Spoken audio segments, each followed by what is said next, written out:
Hello, hello, hello. Thank you so much for tuning in to another great episode of the podcast, Sisterly Love. This is Shayna. I just wanted to give you a quick update, but our podcast is going to now be switching to a bi-monthly release as opposed to every week. We just knew that it would be a little, it would help for us to have a little self-care and make sure that we're giving you guys content that is great, that is full of quality, but also we're taking care of ourselves at the same time, so we're not stressing out having to consistently put something out there. I so appreciate you guys tuning in every week, and I hope you continue to tune in every other week to our episodes. So go ahead and tune right on in. Enjoy this week's episode. Yo, it's another episode of Sisterly Love. I'm your host, Candace. Okay. And this is my co-host, Shayna. Yes, and we're so glad to be in your ears today. You're so fake. But did y'all peep how Candace was like, and this is my co-host. You still salty about last month, huh? Still salty. The shade returns. Okay, so we're getting to the first part of our show. Candace, remember when is when we flash back to the good old days. Candace, what you got for us today? Today I have a memory for $5.99. You can, I'm just kidding. No, Okay. Flashback. Do you remember when we were in elementary school and like it was our birthday party? And so you had to get invitations and send those. Mm-hmm. You took them to school because you wanted your friends from school to come. Well, you also remember that there were some people in your class who you weren't really friends with, and so you didn't want to give them an invitation. Yeah. So you kind of had to sneak and give your friends the invitation and be like, just put this in your book bag. Ooh, and you are don't rude, tell, Candace. Don't tell such and such because I don't want her at my party. Well, I remember when I was in elementary, I did that, and several other of my classmates would do the same thing, up to a point where the teachers found out, and they made it a rule that if you were inviting people to a birthday party, you had to give invitations to the entire class. Otherwise, you couldn't pass out the invitations at school. So they didn't want anybody to be excluded. But I just remember being so shady, even as a child. Wow, I'm not just talking about just me. I'm talking about my classmates did But this that's too. wrong. I'm not saying it's right, but we did it. Like, you didn't want that person to come because maybe they stunk or maybe they just were just lame. Children And you are were vicious. like, oh, girl, don't tell nobody. Just put this up in your book bag or meet me at Chuck E. Cheese this Saturday. Like, it was real. What did mom say when your teacher said you have to give it to everyone? I don't know. I mean, I'm just talking about the times where I didn't pass it to everybody or everybody in my class didn't receive an invitation, even if it wasn't my party. Rude McGrude's up in here. Don't act like you never did that. I don't think I recall doing that. As a matter of fact, I don't think I had a children's a birthday party as a child. What? You all had Why? birthday parties. I didn't have a birthday You party. must not have wanted one. I just was never given one. Because you have not, because you asked not. Mm. I had a birthday party at Chuck E. Cheese when I was 7, and I'll never forget it because I received the Jackson 5 CD. Oh, God. And it was my first CD. And I remember I had been asking my mom about Michael Jackson, and I wanted some of his music. And when I opened that gift, girl, I fell out on that floor at Chuck E. Cheese. I'm serious. And I act like I passed out, and everybody was laughing. And then my mom was like, girl, get up off that floor. It's so dirty. You know what I'm saying? Because it was Chuck E. Cheese. Your baby kids running around. Side note, who thought that it would be cool to have a life-size rat as the thing for the whole... That is for the whole restaurant. How could a child not be scared if a huge rat is coming up to you with his beady eyes, doesn't blink? He's like, hey, little baby. I mean, seriously. Who thought that would be cute? That is interesting. I never thought about that. And then the robots, they were just so weird. They were sharp turns, and their heads would move these certain ways, and it would black out. I never liked Chuck E. Cheese. Ouija. No. But no, like, those are the... Get your life together. But no, those were the fun times, and I remember having classmates, even when it wasn't my birthday party, but someone else's at Chuck E. Cheese. There were people who were scared of when Chucky came out, even when, he would do the walk around the place. I was. They would be like, nope, screaming. You were the same way, though. No, I never minded Chucky. You never minded. Was cool I with did not me. like Chucky. I didn't want him coming over. When he would make his walk around to the different tables, I made sure I was out of sight. I don't need. And then the costume looked dirty. Like, it looked like they hadn't cleaned it in a while. Like, the gray fur Okay, now was... you're being nitpicky. No, I'm serious. The gray fur was a little dingy. Well, Chucky is that dude. To this day, our cousins have their birthday parties at Chuck E. Cheese's. And y'all can hate on me if you want to, but Chuck E. Cheese has some good pizza. Some good pizza. What? Oh, I and know y'all, you ain't talking about Chuck E. I'm going to drop a nugget on you people that don't know. They also have some good wings. You all need to get some wings from Chuck E. Cheese. I know it sounds like gross. Who does that? That's like getting a hot dog from Burger King, right? Oh, that's gross. But it's really good. Chuck E. Cheese, pizza and wings. And you just go there in your leisure? No. Like I said, our cousins still have their birthday parties there. So when I go, I indulge in the pizza and the wings. Okay. Haters. Moving. Let's skedaddle, okay? Moving right along. Listen, this week we're talking about the 5 love languages. Shani, you want to tell us like where this came from, where this topic came from, and then I know there's a book that's associated with it. Yes. So, I learned about 5 love languages right actually when I was engaged, and my husband and I both wanted to really start our marriage fresh, strong rather. Fresh. What is fresh? A fresh anointing. No, really strong. And so there were 2 books that we read, which are The 5 Love Languages and then Financial Peace University. And you guys have heard me speak about it before, even with Chris on the show, about financial peace. And that was how we were able to, it helped assist us to pay off my student loans so early this year, which is amazing. If you haven't listened to that episode, please go back. I think it's called Throwing Them Deuces at Sally Mae. But anyway, the name of I think he was a therapist, the guy that, I was going to say psychologist, but I believe he was a therapist and he would help married couples when they were having issues in their relationships. And from there that stemmed this book called The 5 Love Languages, and his name is Gary Chapman. He basically narrowed down love languages into 5 categories. And those 5 categories are, let me make sure I get them right. The 5 love languages in those categories are receiving gifts, words of affirmation, acts of service, quality time, and physical touch. What's a love language? Why don't you tell us what a love language is, Ken? No, I was asking for you to share. But if you don't know what a love language is, then basically it's the way you receive love, like the way love stands out or touches you, because everybody doesn't love the same. If you express that you love a different way, or you feel like that's not love, I don't feel like you're showing love to me, sometimes people will say, oh, well, you don't know what you're talking about. You don't know what love is. But in actuality, there are different ways that someone can receive love, feel love, and give love. And it's important, especially if you're in a marriage, to understand what your spouse's love language is, because that will in turn help with a healthy marriage. So I kind of want to talk about that too, not just because from a marriage aspect, but even like a friendship aspect, how it's important to know your friend's love languages, your best friend and whatnot, so that if you guys ever have a disagreement, you can kind of understand more so where they're coming from, as opposed to saying, oh, they're crazy, they don't know what they're talking about. So I just wanted to talk about that today. Amen. So get into it. Come on. Okay. Love languages. So when I really got involved into this book, it was amazing. I mean, seriously, Chris and I were just reading it, and we would talk about it with each other and just be like, wow, it makes so much sense why you do this, or how you feel, how you react when I do this for you, because this is your love language. So I want to, let's go ahead and go right into the 5 different types of categories. So the first one we can start with is receiving gifts. And I just want to say, too, that you can have a main love language and then you can have lower categories. Like, it's okay to like receiving gifts, but just knowing that doesn't mean that's your primary love language. Right. You have a main love language, and there's other love languages that you like. So receiving gifts, Candace, what would you think about receiving gifts as a love language? There's nothing wrong with that, honey. Get your money. No, but who doesn't like to receive gifts? Well, actually, there are some people that don't, but I think anybody would be blessed by that. But like you said, it doesn't necessarily win your affection or win your love, or it doesn't make up for something, because that's not how you. For you.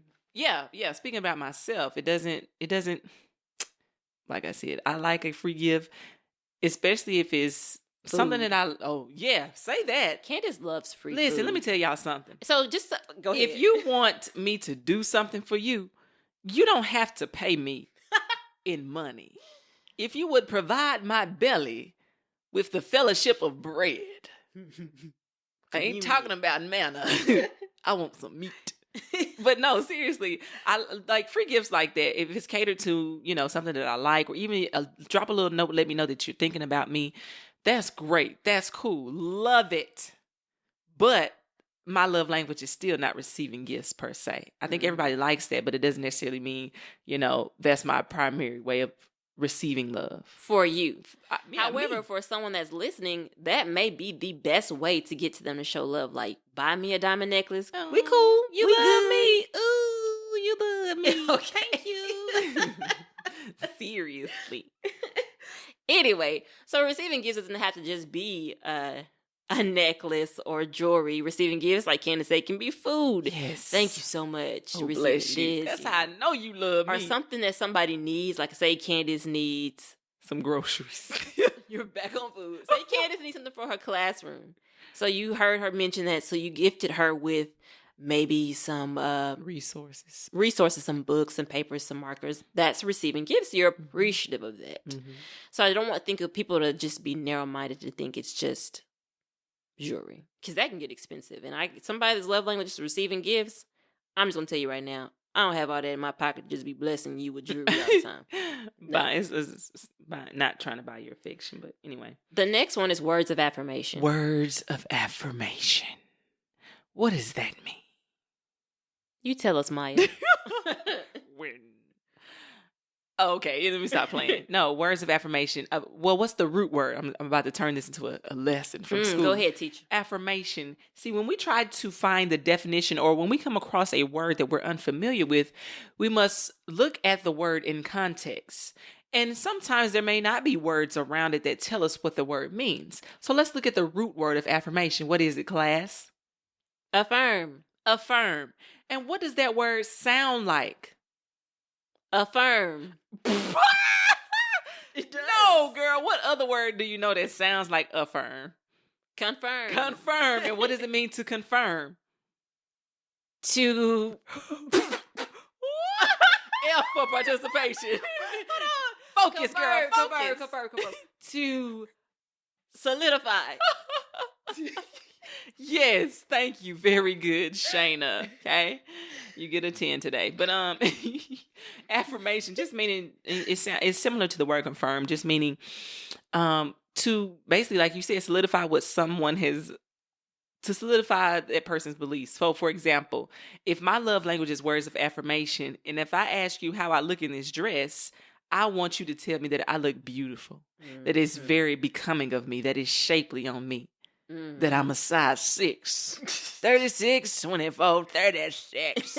No, but seriously, when you refer to just words of affirmation, giving people words that either encourage them, that compliment them, that bless them, that's another way that people receive love.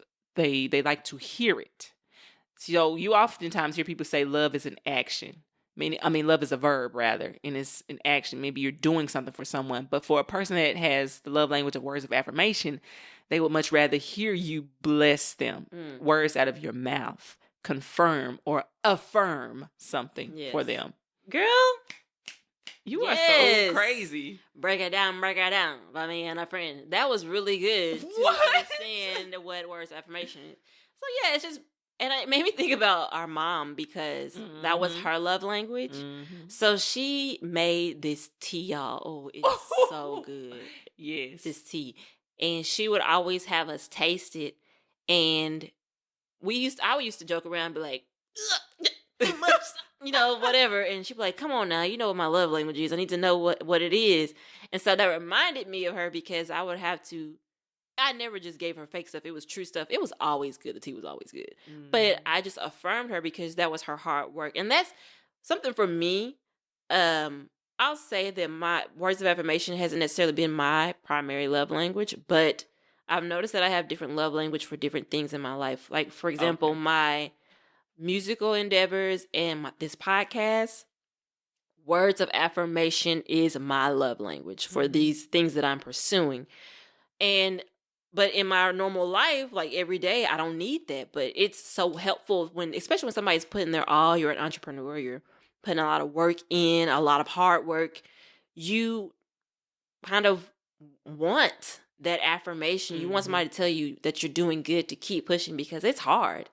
So I truly appreciate words of affirmation. Just like in several podcasts ago, we read an email from someone that just said how much they were appreciative of the show and that they loved it. And that just really helped me going at the time, y'all. I don't know how many times I've been like, yeah, I'm going to go ahead and wrap this up. But just getting those words of affirmation have helped me to keep going with this. So I definitely find words of affirmation beneficial.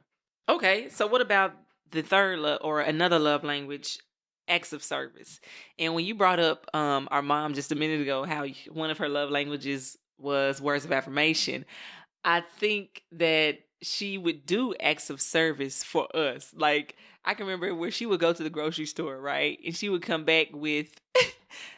like everybody, there were 4 of us, so she would come back with a box of cereal for each of us, like our favorite kind. Sweet. Or like even with ice cream, she would buy an ice cream, like a quart, pint, whatever you would call it, for each of us of our own favorite flavor. And so when she did that, when she told us, she'll be like, okay, go look in the freezer or something, and to see what she bought us. And then when you look back at her, she'd be like, ta-da! So I think that was, and I guess that was one of our love languages at the time of the 4 of us, was acts of service. And she knew that. And so she would go buy us, treats or cereal, whatever the case may be, to show her love for us. And I also think that's a blend of actually receiving gifts as well. Yeah. When I think about acts of service, I also look at it from someone doing something for you that, like a task. Mm-hmm. For you, Candace, let's say you, every day after class, you're wiping down desk and you're sweeping the floor, you're turning in papers, you're typing all that stuff up, you're getting your lesson plan prepared. Well, what if somebody came in and was like, hey, let me just clean up this room for you while you work on your papers? That's an act of service because it's something that you needed to do. It's a task that you had already down for yourself, and somebody takes the necessity, the requirement, they take the initiative, but they take the necessity off of you, I guess, the requirement, the burden off of you so that you can do something else. And that is something that is very helpful. I'll say that I took the 5 love language quiz before this episode today, and I've never taken it as a married individual. So my 5 love languages actually came out differently, interesting enough, since I've been married. My actual top love language is is acts of service, which I was like, wait a minute, is this right? But I had to think because, yes, the times that I've come home and I'm so tired and Chris has like made dinner or he's cooking dinner, I feel so loved. When you've been blessed, it's like heaven. Or one time I was going to have company over, and Chris, you guys, that's why I love my husband, y'all. Chris had taken off work a little bit early, come home and cleaned up the entire house.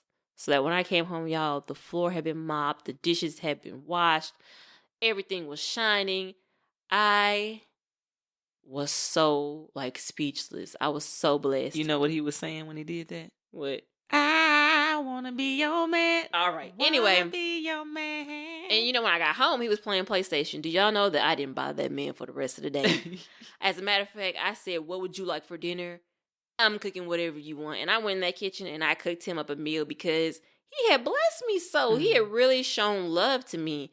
And that's why I was like, you know what? That's right. I guess my love language is acts of service when it comes to my marriage with my husband. I appreciate those tasks that I feel like sometimes are daunting or I'm busy doing something else. For someone else to step in and say, I'll do that. Even with Candace, one time she came in and she helped organize my office, y'all. I was so blessed by it. So just think about those. She just rolled her eyes at me. But anyway, because it was a mess, y'all. But just acts of service, taking on a task for someone else because you love them. And I want to reiterate this, that as we talk about these love languages, yes, we all can relate to each of these, and we may like all of these things. We like to be affirmed. We like people to do things for us. We like to receive gifts. But again, we're talking about what your primary love language is. And I just wanted to add on to what you said about acts of service, because when you gave the example of someone helping me in my classroom, that actually happened to me last year. I was new to the school, and there was another teacher who was, well, I was new to the profession altogether. And there was another lady on the hall who was new to the school, although she had been a teacher already. And so she would always check on me, she and another one of my coworkers. And there was one day they were like basically just checking on me, and I was letting them know what all I had to do. And they're like, let us help you. So they just took my papers and they were grading them as I was doing something else. And it just really blessed me. While that's not my primary love language, I appreciated it because God knew. See, now, he knew that I needed that assistance. No, but I'm thankful for it. But in talking about, Shayna, we've talked about receiving gifts. We've talked about words of affirmation, acts of service. Now let's get to another one of these love languages that I think we both relate to. And I know, well, I haven't taken the quiz. Well, I've taken it before, but it's been a while. But even just looking at the love languages, I know what mine are. And I think this is one that we both have in common, and it's quality time. Amen? I really thought you were going to go to the other one. But yes, quality time. I saved that for last. Yes. I have a word. Y'all, I love quality time. Yo, y'all, look, Miss Shayna smiling so big right now. It's so what? I love quality time. I love quality time. Because I'll say this, if your spouse or your friends love language is quality time, I feel like it's the cheapest love language there is. We ain't got to go nowhere. We ain't got to go nowhere. But, I mean, I just like to be able to just sit under my husband sometimes, because not sometimes, all the time, but a lot of times we get so busy. And it's nice to just sit with someone and just have time with them. It can be so simple as to be just, can I finish? Anyway, it can be so simple as going to a park and just sitting on a blanket together, talking, eating. I just like to spend, it's quality time because I feel like it helps grow you closer. For me, I enjoy it because I feel like there's just time, just me and him, I'll say. Just me and him really reaffirming and refilling up our love tank in our relationship, and just taking a moment to push away everything else that's happening and just spend time with one another. Chris and I actually went out of the country this year, a whole week, and it was just me and him, and it was just amazing, you guys. It was wonderful. Bless God. It's actually been one of our best memories to date as we've been in a relationship, since we've been in a relationship. It was just so fulfilling. It was me. I mean, of course, there were other people there, but it was just me and him doing whatever we wanted to do. We had a romantic dinner on the beach. It was just so nice, y'all. And we both agree that Kansas playing her little violin. But I just gotta say, we both agreed it was one of our best memories and moments to date. And I love quality time because once I have that, I don't care what you do. Like, you want to go hang out with some people all day, whatever, throw them deuces. You about to play PlayStation? I don't care. Whatever you want to do, because my love tank is full, and quality time is that love language for me. And I think something else, like you mentioned too, was with quality time, that's free. Because oftentimes when you want to get together with people, they're like, oh, let's do lunch, or let's go bowling, let's, go skating, whatever the case may be. When really all you want is just to be in the presence of that person. And I was talking to a friend of mine even recently about spending time together. And what I learned was that person is a homebody, and I can be at times too. And with that being said, we're like, okay, that's great, because, with the quality time, you just want to be in each other's presence. And I told them, I was like, I don't even have to talk to the person in the room. As long as we're together, then my love tank is being filled. Amen. But no, seriously. And I like how Shayna, you and I spend quality time together beyond the podcast. And I will say too, it's been very beneficial for us, Candace and I, to make sure that we are spending quality time outside the show, because it just helps make the show better, because it again strengthens our relationship. And we made it a decision to spend time together and just have fun and not be concerned about this, and that, or we need to record this day. Come up with ideas, be ready for the video, put on some makeup, fix your hair, don't wear the bandana. Okay. No a real shirt. But it's helped, because now we really don't have to say those things to one another as much. we can just be free and it's not any offense. It's because the relationship in itself is already solidified. And I think actually that quality time is the basis of a lot of strong friendships with your friend girls. That quality time, being there for her when she's going through something, or laughing together, joking, going out of town and having some crazy experience happen. That quality time makes any friendship, any relationship stronger. I'm stronger. And I like how Shane and I will go get manis, petties, wax. We may go window shopping. What's something we did recently? I feel like we just went somewhere. Oh, yeah. She and I went to the fair together. He had some good old corn. We were blessed to have some corn. You were blessed. You were blessed. Oh, that's right. I got it for free. I had to pay for it. But God. Anyway, we had some pens. We shared a cinnamon roll. We got on the Ferris wheel. We just spent some good time together. And I feel like we did something else most recently too. Oh, sometimes I would spend the night at Shayna's house unintentionally, but it all works out because she's always welcoming with open arms, except when I ask for food. So anyway. Well, here's my thing, y'all. Hold on. As long as she says beforehand, I don't mind it, but she'll come over my house and stay longer than what she intended and then ask, y'all got any food? What? Not for you? We didn't plan for you to be here. You are to be prepared for house guests. You just never know when someone's going to show up. So you need to make sure that and now look at me. I'm thinking back now because I had a friend over a few times and I'm like, I ain't got nothing to eat up in here. You don't have anything to eat. So now I guess I know where you're coming from, but I just expect, as a wife. Hold up. Oh, hold up. Let me open the door. Hold up, no. You have food in thine home for thine hungry husband. Because I would tell you, can you spare? We don't. Candace, when she's asking about food, she's talking about junk food. We don't eat junk food. Baby, I'm not talking about junk food. I'm talking about food. You ain't got no chips. Period. No. I have never asked you for. If I said, "Do you have some chips?" It's because you've told me y'all don't have any food. So I'm like, okay, do you have a bag of chips? Hold on. Do you have some milk to go with this cereal? Here, do you have cereal to go with this milk? Cooked. Y'all ain't got no caller ID. No, just. Most of it hasn't been cooked yet. It's in the refrigerator. It's in the freezer, but it hasn't been cooked. And Candace comes on those days that we weren't planning on cooking anything per se. No, or have extra people. Let me tell you something. Just this Wednesday, I had come over because I was on my way to church. And thankfully, Shayna lives near our church. And I was coming from soccer practice, so I wanted to take a bath real quick and put my clothes on. And so Shayna was cooking. I was like, oh, man, this smells good. Can I have some? She was like... Sure, yeah. And I was like, okay, when I leave church, I'll come back and get some.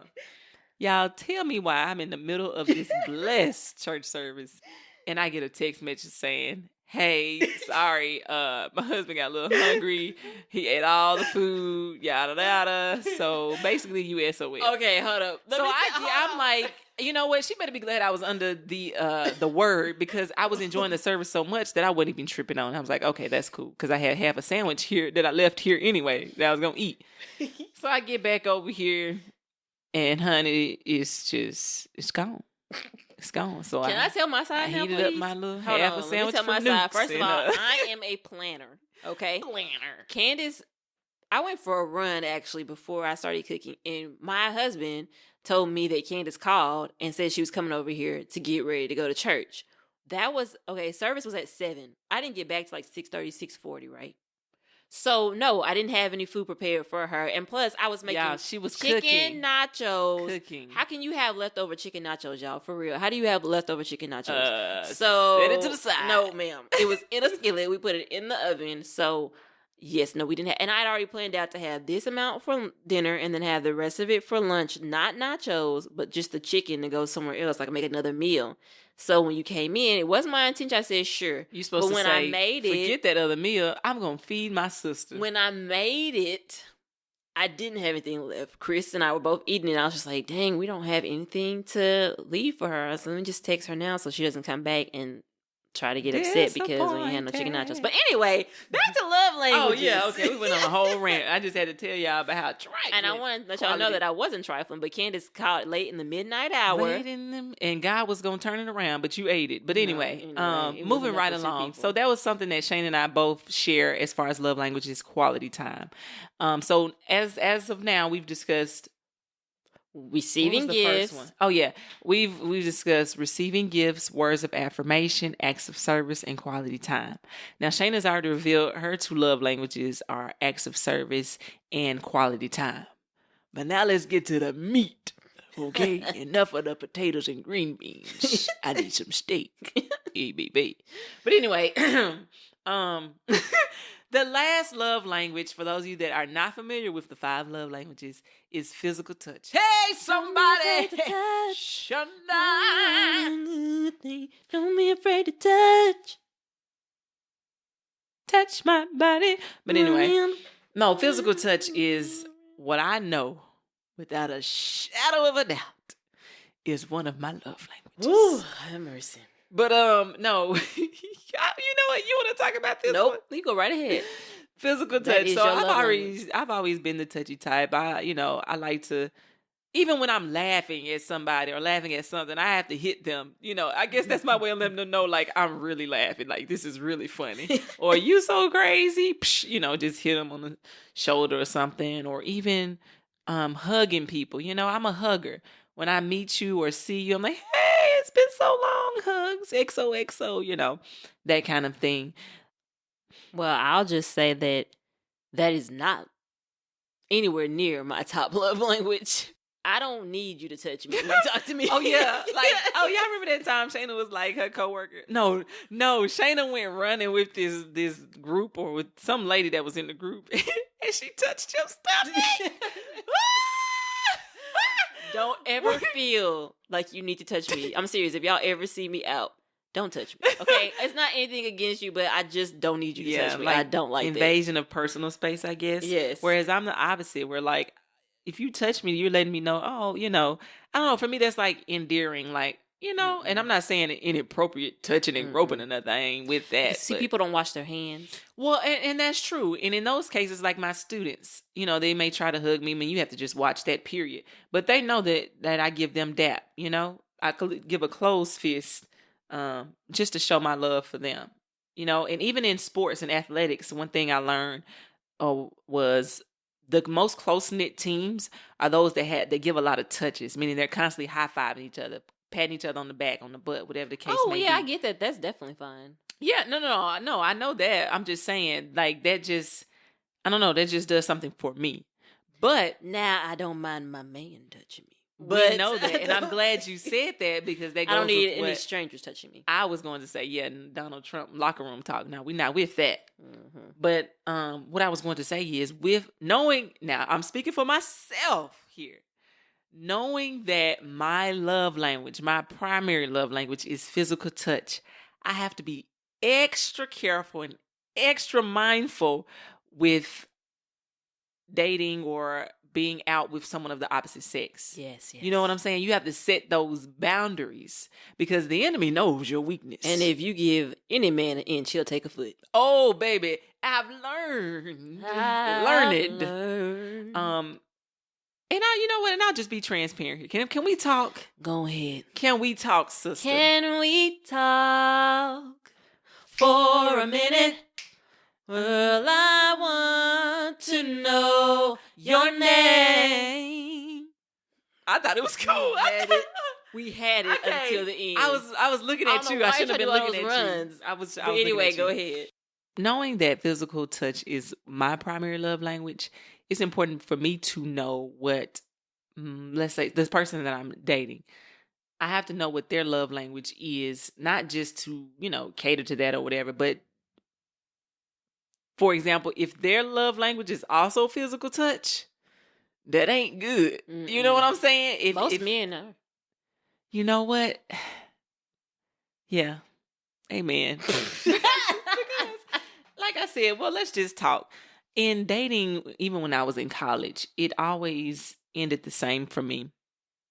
Because I'm physical touch, and like you said, most men are, you move too fast, too soon. And I'm not saying I was out there fornicating with sinners, but something for them real quick. Oh, I wasn't dropping it like it's hot and making it clap 3 times. Bang, all on the spine. Little mama fine and she got it behind. I ain't lying. I'm about to hit her with it. All right. But no, with knowing that, I found myself repeating the cycle. Everything, it always happened the same. It always ended the same. Too fast, too soon. You have to really, and so I've learned you have to really, really set boundaries for when hanging with people of the opposite sex, especially if your love language is physical touch. And for me, it's even to the point where, you know how you sitting across the table for somebody and you accidentally touch their leg or something? Like your leg on their leg? Sparks fly. Yeah, you stupid. You so crazy. Even things like holding hands or even a kiss on the forehead, something like that. It's just even those small, subtle things that I have to be mindful of. Because it's your primary love language. Like, that is how you experience love. That's how your love is expressed to you. Yes, that's how I receive love, a physical touch, hugging, I like those kind of things. And, even kissing people. No, I take that back. I don't kiss people unless I'm like, we go together. Right. You know what I'm saying? You ain't walking up to somebody, hey. Yeah, like the old folks do. Ooh, yeah. Like I'll kiss y'all, my brothers and sisters. And even when I do it, it's in a playful manner when they're not expecting it. Like, I'll walk up to them like I'm about to whisper something to them. Then I'll kiss them and I'll laugh and run away. Stuff like that. But I wanted to share this too. If your primary love language is physical touch, really, really be mindful of, basically, I say it like this: set yourself up for success. Set some boundaries as it relates to dating relationships, not in marriage because you're free to do whatever. You crazy. But you have to set those boundaries. And like, if you know you can't be out with someone late at night past a certain hour, then don't. If you know that you can't ride in a car with somebody alone, then drive and meet them wherever your destination is. But I just know for myself, I have to make sure that I'm cognizant of, I have to protect, I say it like this: I have to protect myself, protect my love language, protect my heart, because I don't want to be led by the physical where I start operating in lust versus love. Mm-hmm. Ooh, that was a word. Mm. But anyway. Goes right back to our previous episode. That's right. That's right. And I still replay those because I'm still learning, navigating, like, okay, God. And that's the tricky part. Knowing whether or not I'm operating in love or lust, because my love language is physical touch, and oftentimes lust is associated with physical touch. It's almost like a foggy mirror for me in trying to discern or decipher, okay, is this permissible? Is this okay? Because this is how I receive love. But at the same time, is this just both of us, I never really thought about lustful? Like that. You know what I'm saying? Wow, that is pretty. I guess that will be kind of foggy. And I think it'd be really helpful if I went back to reading in that book, The 5 Love Languages, about physical touch. So I would just have to say you would have to be almost conscientious of what your intentions are. When you're doing that physical act, is it because you're just loving on them or because you're thinking some things? Oh, and this is just kind of helping that, Uh-huh. So if you kind of step back and think, okay, why am I doing this particular act or of touching or hugging or rubbing or whatever? If you can say, okay, it's just me showing my appreciation or my love, then that's fine. But if it's like, I got some thoughts in my head, you probably want to scale back. It's hot and heavy up in here. Getting a little warm under the pits. But anyway. Anywho. So yeah, those are the 5 love languages broken down. I would encourage you all to take the quiz online and even read the book. Again, it's by Gary Chapman. It's a great book for you to read just to get a better knowledge of yourself or your spouse or significant other, just to really see how can I love them in a way that is their love language. And I bet you if you're having some issues or situations right now, if you just take the time to feed them their love language, you will surely see a change in your relationship, even if a friendship or a family relationship, which we'll talk about on another episode. If you know that there's there's an issue, there's an underlying a problem, a lot of times going back to finding out what that person's love language is and how you can reciprocate the love and appreciation that you have for them to better the actual relationship as a whole. But if you go on his website or you just type in 5 love languages on Google, there's a quiz on the front page. You can take it. It'll let you decide. You have to choose between if you're married or if you're single, if it's for yourself or for your child, because there's actually, again, love languages for children, like we mentioned about our mom giving us gifts and things like that. Just take the time, and I bet you will see a great difference, and you'll really enjoy it. And it helps you understand yourself a little bit better when you know what your love language is. It helps you understand, why do I operate like this, or why does this satisfy me, or why does this get on my nerves, or it just helps you understand, and not just yourself but other people too. Like, how can I be of service to this person? Well, what's their love language? Okay, well, let me focus on this love language and operate in it for them. But yeah, I enjoyed this, Shayna. Appreciate you. Yes. If you guys love what you've heard on the show and you want to hear more episodes, you can actually go on iTunes and subscribe to our podcast. I bet you didn't know that you have a podcast app on your phone. All you have to do is search podcast on your iPhone. Go right onto it, click it, and type in Sisterly Love. Our podcast will pull right up. You can subscribe, and you can catch up on some past episodes. If you have an Android or any other type of phone that is not an iPhone, you can also listen to our episodes on Libsyn, that's Libsyn, or on Google Play. But our podcast is pretty much anywhere, so if you type in Sisterly Love, I'm sure you'll find the app that works great for you and your phone. Last but not least, we are going into our final segment of the show. Can you guess it? And this is where typically Candace, but this time I am going to quote a movie, a TV show, whatever, and Candace has to guess where it's from. I think she's going to get this one pretty easy, but we're going to go ahead and try it out. Candace, are you ready?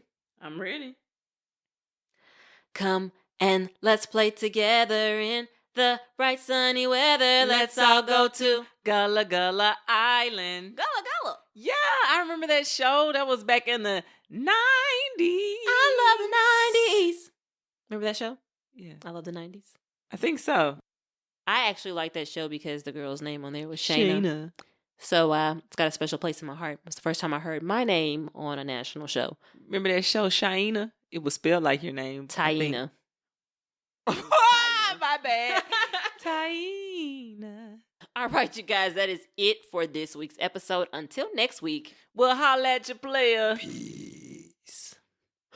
Whoa.